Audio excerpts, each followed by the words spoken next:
Hello, my dear friends. This is Final Whistle Story. Let's get started.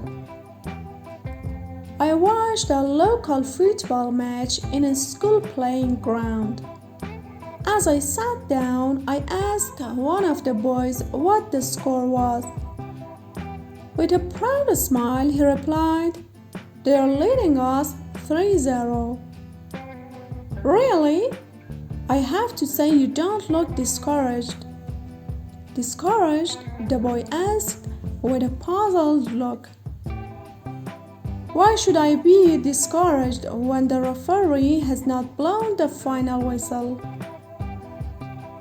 Truly, I didn't have an answer to this question.